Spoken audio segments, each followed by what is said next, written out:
यार राहुल गांधी, तुमने अगर माँ का दूध पिया है, और सीरियसली बोल रहा हूं, अगर माँ का दूध पिया है और असल के हो, तो तुम ही पब्लिक मीटिंग में ये बोल के दिखा दो कि मैं हूं Hindu nationalist. A NASA satellite passes over the shallow waters of the Indian Ocean. तो साहब राहुल गांधी ने फतवा दे दिया है कि कोई भी भाजपाई हिंदू नहीं है, खुद को हिंदू नेशनलिस्ट बोला नहीं है। डीएम के उनका घटक दल पहले बोल चुका कि सनातन को खत्म कर दो। तो कमबख्त ये बात समझ में नहीं आ रही कि अब हिंदुस्तान में हिंदू कौन है। और राहुल गांधी जी ने ये बात बोली पेरिस में। पेरिस यानी जो टूल किट के तहत एक छोटे से किसी यूनिवर्सिटी के कमरे में या सेमिनार हॉल में 40-50 लोगों को बुला के बिठा के ज्ञान बांटा जाता है। पेरिस से याद आया फ्रांस। फ्रांस से कमबख्त मुझे याद आया जो कल मैंने वीडियो बनाया था, G20 में जो IME इकोनॉमिक कॉरिडोर यानी India middle east Europe economic corridor बना है, उसकी जो एंडिंग हो रही है वो फ्रांस पर हो रही है और शुरुआत उसकी फिलहाल भारत पे हो रही है। और वो फ्रांस भी इस एग्रीमेंट का, इस इकोनॉमिक कॉरिडोर का सिग्नेटरी है।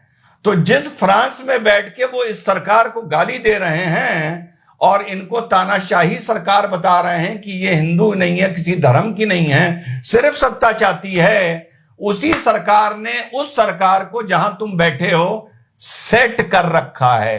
तो आज विश्लेषण करेंगे कि कमबख्त हिंदू है कौन, और पहले यह देखेंगे कि ये कांग्रेस कितनी बड़ी हिंदू है। बड़ा मजा आने वाला है, जाना नहीं है कहीं।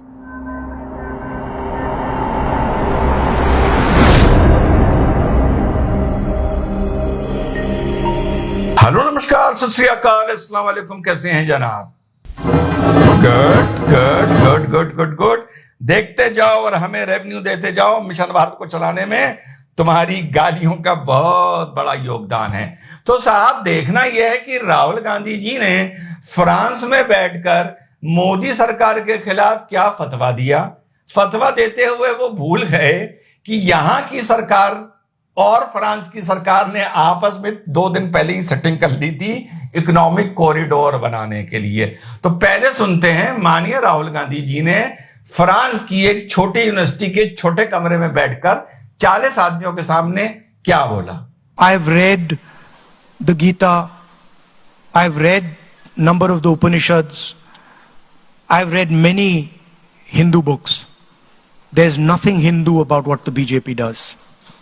From no Hindu, learned Hindu person have I ever heard that you should terrorize, harm people who are weaker than you. I've never read this. So this idea, this word, Hindu nationalists, this is a wrong word. They're not Hindu nationalists. They are nothing to do with Hinduism. Okay. They are not Hindu nationalists. They have nothing to do with Hinduism. ठीक। अब कल मैंने आपको video में जो आप लोगों ने बड़ा पसंद किया, इसमें मैंने आप लोगों को स्विस कैनाल के बारे में बताया था। आप लोगों को नहीं पता, एक भारत में भी स्विस कैनाल बनने जा रही थी। नहीं मालूम, बिल्कुल नई जनरेशन को नहीं पता होगा। जो थोड़े 10-15 साल से जो लोग सोशली और पॉलिटिकली अवेयर हैं उनको पता होगा, और नहीं पता होगा तो मैं याद दिला दूंगा। तो स्विस कैनाल को आज मैं इस वीडियो से फिर से जोड़ रहा हूं हिंदू होने पर। अब आप सोचेंगे यार ये कौन सी गणित बढ़ा रहा है, स्विस कैनाल को इजिप्ट की लाके राहुल गांधी के बयान से जोड़ रहा है। क्योंकि भारत में भी एक स्विस कैनाल बनने जा रही थी, उसमें इस हिंदू पार्टी कांग्रेस का क्या रोल था ये भी बता दूंगा, और कौन वो कैनाल बनाने जा रहा था ये भी बता दूंगा, और हिंदू पार्टी कांग्रेस ने सुप्रीम कोर्ट में क्या एफिडेविट दिया था ये भी बता दूंगा। ठीक, पहले ये छोटी सी रिपोर्ट देख लीजिए।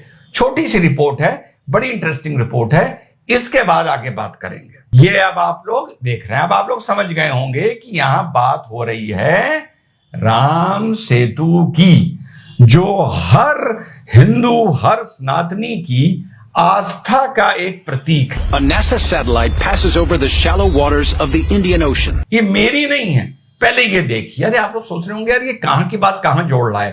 अरे ठहरो जरा, धीरज धरो यार, होल्ड करो। देखो रिपोर्ट पहले। Images of a chain of largely submerged objects running between Sri Lanka and India. Looks like a string of pearls between 2 islands. It looks to me like a rocky jetty, but this thing looks pretty big. On closer analysis of the satellite image, investigators calculate the line of rocks is over 30 miles long.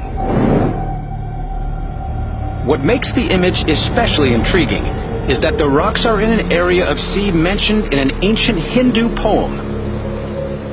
A poem which also refers to a magic bridge. They're Hindu legends that the god Rama placed a bridge here connecting India to Sri Lanka. The stones in the satellite image are sitting on something oceanographers call a shoal or sandbar. These occur in an area where there's shallow waters, and sand could accumulate between the two land masses. The sandbar may be natural, but what's sitting on top of it is not. अब scientist कह रहे हैं जो राम सेतु में sand बार है, यानी नीचे जो बालू का ढेर बना हुआ है वो नेचुरल हो सकता है, लेकिन उसके ऊपर जो है वो नेचुरल नहीं है। ये इंटरनेशनल साइंस जर्नल की रिपोर्ट है, ऑडियो वीडियो मेरी रिपोर्ट नहीं है। आगे सुनो। This isn't just a simple sandbar. There's objects in here that haven't been eroded away. There are stones that have been brought from afar and set on top of our sandbar. Stones कहीं दूर से, पत्थर बड़े बड़े कहीं दूर से लाकर इस बालू के ढेर के ऊपर डाले गए हैं, जो फिलहाल भारत को श्रीलंका से जोड़ता है या प्रतीत होता है जोड़ता होगा। Island chain. How these stones got here is a mystery. And when a team of geologists date the stones, the mystery deepens. The rocks on top of the sand actually predate the sand. अब यहां पर एक scientific पहेली है कि जो बालू है और जो ऊपर पत्थर हैं उनकी आयु एक नहीं है। So there's more to the story. Scientific analysis reveals the rocks are 7,000 years old, but are sitting on top of sand that is only 4,000 years old. Scientific evaluation ये बताता है कि जो पत्थर हैं वो लगभग 7,000 साल पुराने हैं और जो बालू है नीचे वो लगभग 4,000 साल पुराना है। आगे चलते। These results suggest the structure in the satellite image isn't natural, but built by humans. ये स्टडी ये स्टैब्लिश करती है कि जो राम सेतु है वो नेचुरल नहीं है पर मैन मेड है, और अलग अलग भारतीय मान्यताओं से जुड़ी थियोलॉजी में सुनने को, पढ़ने को, देखने को मिलता है। अब साहब मैंने आपसे क्या बताया था कि सुएज कैनाल इंडिया में भी बनने जा रही थी। तमिलनाडु की गवर्नमेंट ने एक प्रोजेक्ट प्रपोज किया। प्रोजेक्ट ये प्रपोज किया कि भारत और श्रीलंका के बीच में जो पानी के जहाज जाते हैं, कल जो आपको बताया था अगर अफ्रीका होके नीचे से जाओगे तो 17,000 किलोमीटर पड़ेगा, सुएज कैनाल से होके जाओगे तो 11,000 किलोमीटर पड़ेगा, कल पूरा समझाया था ना।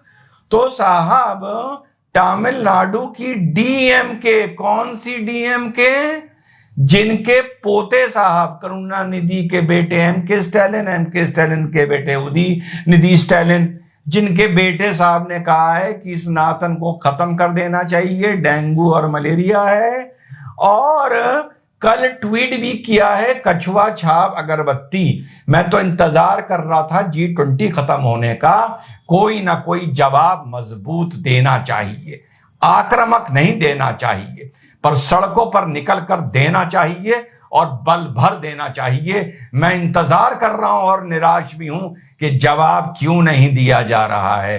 तो साहब कहानी ये सनातन दुश्मनी की वहां से जुड़ती है, जुड़ती तो बहुत पहले से है, पेरियार के टाइम से जुड़ती है, पर अभी हाल में बता रहा हूं। तो साहब ये प्रोजेक्ट लेके आए सुएज कैनाल की तरह कि राम सेतु को बीच से काट दिया जाए और जो जहाज मुंबई बंदरगाह से जाते हैं, और इसकी राम सेतु की वजह से जहाज तो वहां जा नहीं सकते, छोटे मोटे स्टीमर भले चले जाएं, और वो श्रीलंका का जो चक्कर काट के जाते हैं साउथ एशिया, उनका रास्ता छोटा हो जाएगा। तो राम सेतु काट दिया जाए।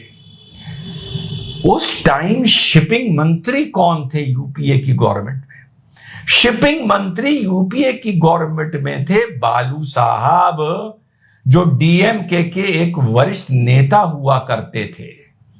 उनको मिली हुई थी शिपिंग, हाईवे को शिपिंग के साथ जोड़ दिया गया था, रोड हाईवे एंड शिपिंग। पहले शिपिंग अलग थी, 2007 में दोनों को एक कर दिया गया था।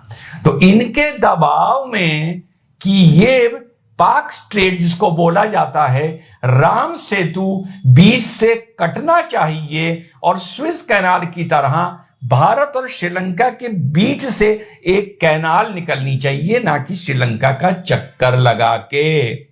और उनके दबाव में 2007 में राहुल बाबा की मम्मी की पार्टी ने सुप्रीम कोर्ट में यह हलफनामा दिया था कि राम सेतु जैसी कोई चीज नहीं है, प्रभु राम जैसा कोई चीज नहीं है, सिर्फ मिथ है, कल्पना है, कोई हिस्टोरिकल साइंटिफिक स्टडी इन पर नहीं हुई है। और जब एक्सपर्ट्स ने यह कहा कि भैया आस्था तो छोड़ो, कुछ लोगों ने आस्था को लेकर प्रोटेस्ट किया। प्रोजेक्ट का नाम था सेतु समुद्रम प्रोजेक्ट, और विडंबना देखिए, प्रोजेक्ट का नाम क्या था? प्रोजेक्ट के नाम पर भी सेतु आ रहा था, सेतु समुद्रम प्रोजेक्ट। और उसी प्रोजेक्ट में कहा जा रहा था कि यह सेतु नहीं है। इतनी बड़ी ये नेशनलिस्ट, हिंदू नेशनलिस्ट पार्टी है। तो जो आस्था के लिए लड़े, जैसे सुब्रमण्यम स्वामी जी लड़े, जिनके कहने पर ये जो प्रोजेक्ट है ये रोका गया और सुप्रीम कोर्ट ने इस पर रोक लगा दी। सिक्योरिटी एक्सपर्ट्स ये कह रहे थे कि प्रभु अंतरराष्ट्रीय मार्ग बन जाएगा भारत और श्रीलंका के बीच में, और अंतरराष्ट्रीय शिप्स भारत के कितना नजदीक आ जाएंगी, जो एक सिक्योरिटी थ्रेट भी हो सकता है। तो साहब आस्था के नाम पर भी प्रोटेस्ट हो रहा था, नेशनल सिक्योरिटी के नाम पर भी प्रोटेस्ट हो रहा था, और एनवायरमेंटलिस्ट भी प्रोटेस्ट कर रहे थे कि प्रभु ये कौन सा प्रोजेक्ट लेके आए हो जो इस इलाके की पूरी मरीन लाइफ खत्म हो जाएगी। लेकिन हिंदू नेशनलिस्ट पार्टी ने कहा ना, सरकार तो चलानी है, डीएमके की माननी है, सुप्रीम कोर्ट में हलफनामा देना है कि ये कुछ नहीं है, सिर्फ बालू और पत्थरों का ढेर है जिसको बीच से काट देना चाहिए। ना जाने 2024 के बाद अगर आप वोट देने नहीं गए तो ना जाने कांग्रेस पार्टी पे इस तरह का दबाव बनाने वाले कैसे कैसे और घटक दल होंगे। उस वक्त 2007 में तो कांग्रेस की लगभग 150 पार्टियां, 150 मेंबर ऑफ पार्लियामेंट थे। अब तो अगर 100 भी पार नहीं करे और इनका प्रधानमंत्री बन गया तो सोचो घटक दल इन पर कैसा कैसा दबाव बनाएंगे। बात खत्म करता हूं, भाजपा नेशनलिस्ट नहीं है, हिंदू नेशनलिस्ट नहीं है, खत्म करो यार। मुझसे क्या मतलब कोई कहे भाजपा हिंदू नेशनलिस्ट पार्टी नहीं है। यार राहुल गांधी, तुमने अगर मां का दूध पिया है, और सीरियसली बोल रहा हूं, अगर मां का दूध पिया है और असल के हो, तो तुम ही पब्लिक मीटिंग में ये बोल के दिखा दो कि मैं हूं हिंदू नेशनलिस्ट। अगर तुम में दम हो, इस सेकुलरिज्म से तुम इतना डरते हो कि वो हिंदू नेशनलिस्ट हैं या नहीं है, ये अलग बात है। तुमने ये तो बोला कि वो हिंदू नेशनलिस्ट नहीं है, लेकिन तुमने ये नहीं बोला कि मैं हिंदू नेशनलिस्ट हूं, क्योंकि तुमको पता है कि तुम भरे मन से 2024 में ये तक नहीं बोल सकते कि मैं ही हिंदू नेशनलिस्ट हूं, क्योंकि इस पर भी सेकुलरिज्म के नाम पर तुम्हारे मुंह पर जूता पड़ेगा। तो आप तो खुद तय कर सकते हैं कि ये कितने बड़े हिंदू हैं, और आप लोग खुद तय करिएगा कि 2024 में आप वोट डालने जाएंगे या नहीं जाएंगे। मैं उस विचारधारा का आदमी नहीं हूं जो कहता है कांग्रेस मुक्त भारत ना। वो कोई जैसा कोई कल मुझसे बोल रहा था, वो राइट विंग कहता है, फलाना विंग कहता है, जो भी कहता है, मैं नहीं कहता हूं। मैं नहीं कहता कांग्रेस मुक्त भारत। मैं इंतजार कर रहा हूं उस दिन का जहां पर इन लोगों में एक बार एक इतनी बुद्धि आए कि ये कांग्रेस मुक्त भारत ना बने, कांग्रेस सकारात्मक भारत बन जाए। कम से कम ये विपक्ष का इतना ही रोल प्ले कर लें तो देश का भला हो जाएगा। जय हिंद, वंदे मातरम, खुदा हाफिज।